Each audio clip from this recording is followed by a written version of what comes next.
سلام، اخباری آزادی است. خبرهای تاجیکستان و جهان را من مومین احمدی تقدیم میکنم. امروز 5 سپتامبر است. نگاه به چند موضوع برنامه.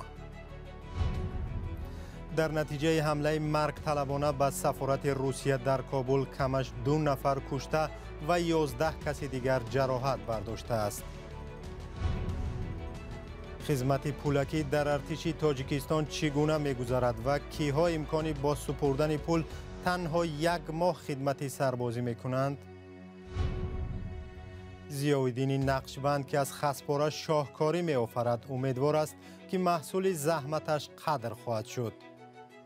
یا شفق و ذوق میهم دوستی میهم پرستی که من به همین کار دست دادم.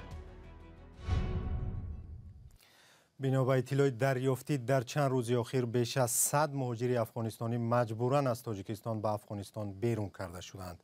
مهاجران افغانستانی میگویند آنها را از کوچه یا از خیابان گرفته به قرار دادگاه از تاجیکستان میرانند. مقامات تاجیکستان مسئله را شرح نمیدهند و سبب چنین معرکه معلوم نیست. پناهندگان از ترس کشته شدن از افغانستان فرار کردند. وضع افغانستان همانا ناامن باقی میماند. امروز در نزد سفارت روسیه در کابل ترکیش رخ داده است. سرگئی لاوروف وزیر کارهای خارجه روسیه در آغاز ملاقات با وزیر کارهای خارجه تاجیکستان سیراج‌الدین مهرالدین خبر حمله به سفارت را تصدیق کرده افزود در این حمله 2 رفیق ما کشته شد. تفصیلات بیشتر در گزارش همکارم کیومرث عطا. صبح 5 سپتامبر در نتیجه انفجار در نزد سفارت روسیه در شهر کابل پایتخت افغانستان 2 نفر به هلاکت رسیده، کمش 11 کسی دیگر جراحت برداشته است. رسانه‌های محلی در شبکه‌های اجتماعی نواری جای حادثه را نمایش دادند.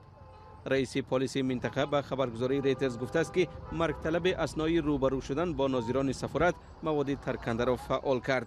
مولوی صابر افزوده است که مسئول حمله با آتش ناظران سفارت کشته شد. خبرگزاری ریا نووستی روسیه نوشته است که هنگام ترکیش مردم زیادی در درآمدگاه سفارت منتظر گرفتن روادید سفر به روسیه بودند.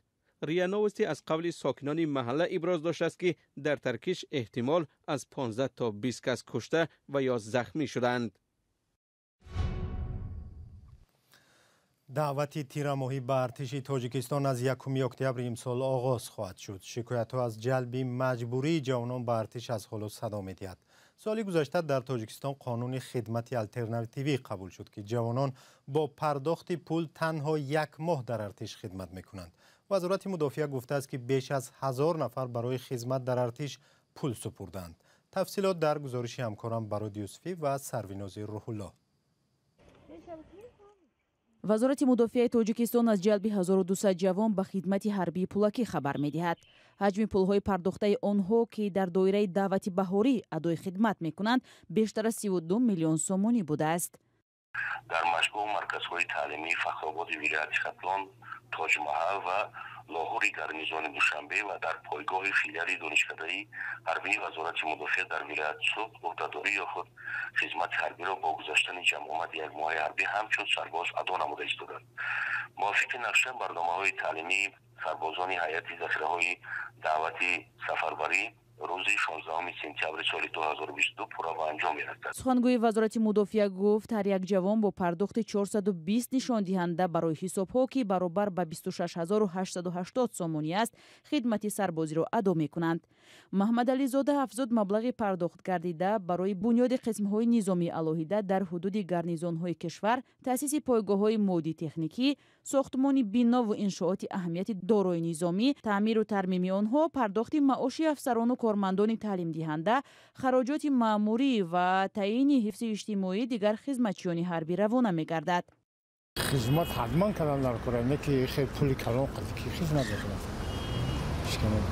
پول داشته باشیم بابا نباشه چه آدمایی که هستن شرایط یعنی پول دادن ندارن. هر کی مجبور میشوند خدمت کنن. خدمت بکنن وطن در خدمت کنن که هر کس در تپکچی نروند. گشنه نگردن. شکمشون سر تنهاشون پوشیدگی نه هم 26000 را بگیرن زندگیشون رو ببینن و برن خدمت کنن. جنگ در ما رفتیم خدمت کردیم هیچی بالا ما نزدید نگشتیم. بهترین شرایط را داشتیم. مقصد ما گاگان کمبود ندیم از خدمت و توز را با کل فعالیت بودیم در. با باری اول ماه январи соли равон 450 ҷавон бо пардохти беш аз 11 миллион сомонӣ хидмати сарбозии пулакиро адо карда соҳиби билети ҳарбӣ шуданд. моҳи январи соли 2021 парлумони тоҷикистон қонун дар бораи ӯҳдадориҳои ҳарбӣ ва хидмати ҳарбиро дар таҳрири нав қабул кард ки тибқи он минбаъд шаҳрвандони 39 соли даъватӣ метавонанд бо супоридани маблағи муайян ва адо кардани хидмати якмоҳаи ҳарбӣ ба сафи эҳтиётии қувваҳои мусаллаҳи тоҷикистон шомил гарданд. мақомоти тафтишоти Эмомалӣ Холов ҳамкори пешини Иззатамонро дар ҳамкорӣ бо созмони дар Тоҷикистон мамнӯи гурӯҳи 24 муттаҳам карданд. пештар ӯ ба даъвати оммавӣ барои амалӣ намудани тундгароӣ бо истифода аз расонаҳо ё интернет гумонбар мешуд. Эмомалӣ Холов дар охирҳои моҳи июл аз як боздоштгоҳи муваққатии Курски Русия нопадид ва пас аз 2 рӯз аз боздоштгоҳи дар Душанбе ошкор шуд. мақомоти тафтишотии Тоҷикистон дар посух ба хабарҳои рабуда шудани ӯ ва ҳам айбномаи эълоншуда хабар надоданд. ҳамкорам Мирзонабии Холиқзод ин мавзӯъро пайгирӣ дошт ва дар студия бо мост. Мирзонабӣ, тафтиши парвандаи Эмомалӣ Холов ба кадом самт равон аст? салом Момин, салом бинандагони гиромӣ. Азбас ки тафтиши парвандаи Эмомалӣ Холов хеле пӯшида ҷараён мегирад ва як моҳе ки таҳқиқи он идома дорад, танҳо наздиконаш андаке хабар доранду бас. ба кадом самт ҳаракат кардани онро тахмин задан хеле душвор аст. ва Дилором Боймуҳаммедова ҳамсари Эмомалӣ Холов аз Русия рӯзи 2 сентябр ба Радиои Озодӣ гуфт мақомот ӯро бо ҷурми дигар, яъне ҳамкорӣ бо гурӯҳи бисёр айбдор карданд, вале вай ин айбномаро беасос ва тӯҳмат медонад. ва ҳамсараш мегӯяд рӯзе ки дар як бозоштгоҳи Русия нопадид шуду баъдтар дар Душанбе пайдо шуд, инак як моҳ мегузарад, вале ба хишовандон иҷозаи мулоқотро бо Эмомалӣ Холов намедиҳанд. пайвандонаш мегӯянд ки мақомоти тафтишотӣ ба наздикон суҳбат намекунанд ва аз ҳолу аҳволи вай хабар надоранд ки тафтишот дар чӣ шароит сурат мегирад. онҳо мегӯянд вақте мехоҳанд барояш вакили мудофиъ бигиранд, ҳар вакил бо парвандааш шинос мешаваду аз ҳимояти Эмомалӣ Холов даст мекашад. ضمناً ما با یک نماینده مسئول گروه 24 هم درباره همکاری امامعلی خلوف با این سازمان سوال دادیم و کاملا رد کرد و گفت درباره او بعد بازداشتش که دزدیده به تاجیکستان برده شده است از طریق رسانه ها آگاه شده. اما گمان یا جرم اول در نسبت او یعنی دعوت عمومی برای عملی نمودن تندگرایی با استفاده از رسانه ها یا اینترنت بود، همین طور نه؟ کاملا درست. با همین گمان او را هنوز ماه می سال 2021 در غیبش گمانبر اعلام کرده و از مقامات روسیه درخواست استردادش را کرده بودند که با همین جرم تسلیم مقامات دوشنبه شد. امامعلی خلوفی 30 ساله زاده ناحیه دنقره است. چند سال باز در روسیه کار زندگی داشت و در مرکز تاجیکان زیر رهبری عزت امان اختیاری و رضاکار بود و در عهد پاندمی کرونا ویروس به مهاجران درمانده مدد کرده است و طور نزدیکانش میگن حتی نوارهای ویدیویی کمک امامعلی خلوف به مهاجران نیازمند در مسکو در دست تفتیشات بوده است. میرزانبی از زمانی بازداشت و محکوم به زندان شدن عزت امان خیلی وقت میگذرد. آیا هنوز هم افرادی که با او در سازمان مرکز تاجیکان همکاری کردند تعقیب میشوند؟ همکاران سابق عزت امان و حامیان حقوق میگویند که هنوز هم مقامات انتظامی تاجیکستان تعقیب را ادامه میدهند و درخواست‌ها برای استرداد همکاران او به تاجیکستان وجود داشته است.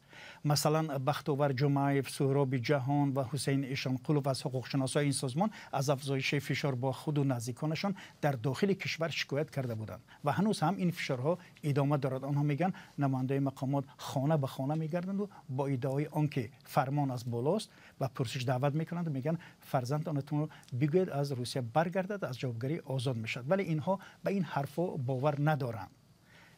و تنها یک نفر محمد خان ایگاموف همکار عزت امان که با اتهام قلابی در حجم مخصوصاً کلان عیبدار میشد در آخرهای ماه ایول سال روان با پرداخت جریمه از جوابگری آزاد شد و به مسکو برگشت.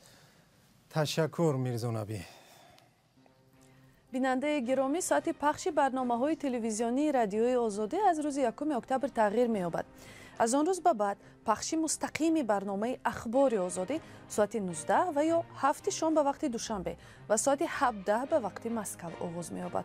لطفاً یادداشت کنید و به دوستانتان هم برسانید و با رادیوی آزادی بمانید. نقاش یا نگاراساز از شهر پنجکین تصمیم گرفته است که به زودی اسطوره‌های شاهنامه ابوالقاسم فردوسی را با خسپاره تصویر کرده به نمایش میگذارد. ضیاءالدین میرزایف خود را از نخستین رسامان میداند که در تاجیکستان به این نوع هنر راه آورده و تلاش رواج دادن آن را دارد. در جریان کار او همکارم فرزان محمدی به دیدارش رفت و اثرهایش را به نوار گرفت. میخوانی پنجمی داستان شاهنامه و دستگیر کردن اولاد و بستن اولاد را از جانب رستم داستان. ضیاءالدین میرزایف متخلص به ضیاءالدین نقشبند حالا 7 خوان رستم داستان را از روی اثر شاهنامه به رشته تصویر میکشد. این کار را او تقریبا 1 سال پیش شروع کرده و نیت دارد تا زمستان امسال به معرض هواداران رسامی گذارد. در این وقت مثلا کسی من نگفته است که مثلا از فردوسی یک چیز کاش. این چیز در فطرت انسان نهاده شده است که وطنش دوست دارد، ملتش دوست دارد، تاریخ گذشته خلقش دوست دارد. این چیز یک شوق و ذوق وطن دوستی، یک شوق و ذوق میهن دوستی، میهن پرستی که من به همین کار دست دادم. ضیاءالدین هر یک اثرش را تقریبا در 2 ماه آماده می کند و جهت فرق کننده کارش در آن است که او نه با قلم مویدار رنگه بلکه با خسپایه های جو و گندم در روی متای برشته تصویر می کشد. مثال پیوسته هر ساعت و دقیقه ده نمی چسبیم. مثال اینا کمتر کار میکنیم، بعد فکر میکنیم، اندیشه میکنیم. بغیر از این در اینجا رسام باید که روشنی آمدنش، طوری که پرسترانست و مثال جا به جا شوی، همین چیزهای مثال از اون چیزی که خوانده بودیم در کالا هست، همین چیزهای استفاده میکنیم همینجا. رسامان میگویند با این نوع هنر در تاجیکستان نو روبرو میشوند. این البته این طور هنر بود در دیگر کشورها هستند، لیکن در تاجیکستان نادر است و باید خودشان چخیلی که گفتند یک مکتبی نویست برای تاجیکا. جریان کار ضیاءالدین نقشبند آسان نیست. از درویدن خسپایه گندم و جو تا آماده کردنش با محلول‌های گوناگون زحمت زیاد می‌طلبد.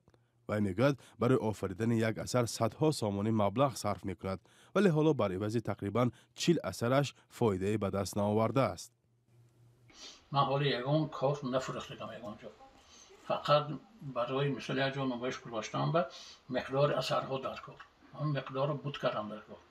علاوهش فروختن گریگه یگانجا نمایش داده نمیشه. هنرمند باید از پس هنرش نام خورد. اگر او از پس هنرش نام نخورد، هنر خار میشه. چون کاری که از با کسی در کار هم نمیشه، شاید یک موزه میخرد، لیکن من میخواهم که امروز تاجیکا خودشون از شهروندان، از هنرمندان دستگیری کنند و کاری هنرمند خرند. ضیاءالدین میرزایف معروف به ضیاءالدین نقشبند در تاجیکستان تنها نفری است که از خسپاره ها مصوره میسازد. ملکه سرزم، مهرگان، جوی مولیان و دهها اثرهای دیگری و از کارهای تا این دم انجام داده‌اش هستند. و تا حال فقط در چند نمایشگاه داخل تاجیکستان اشتراک کرده و نیت دارد این اثرهایش را به بیرون از کشور نمایش بدهد. مثال خدا خواهد، امیدوارم که با حکومت دستگیری هم میکند. باز یگان ممکن شاید که عنوان پیشنهاد کنم برای صنعت نو. البته اینجا با میدونم امیر جان یک امید ویش همین مثال هرچی توکلی هم کار نمیکنه، یک امیدی هست. فرزان محمدی، رادیو آزادی، شهر پنجکند. کمیته روابط خارجی سنت آمریکا از مقامات تاجیکستان خواسته است عاملان آزار و اذیت خبرنگاران رادیو آزادی را در کشور به جوابگری کشند. این کمیته روز 2 سپتامبر در توییتر نوشت که ترس دادند و حمله علیه خبرنگاران اصلا قابل قبول نیست. واکنش رئیس جمهوری تاجیکستان یا دستگاه الحال دسترس نشده است. پایان اخباری آزادی. خبر و عکس و ویدیوهای بیشتر را هر لحظه می توانید در سامانه آزادی و صفحه های رادیو آزادی در اینستاگرام، فیسبوک، تلگرام و توییتر پیدا کنید. خوب و خوش و کامگار. خدا نگهدار.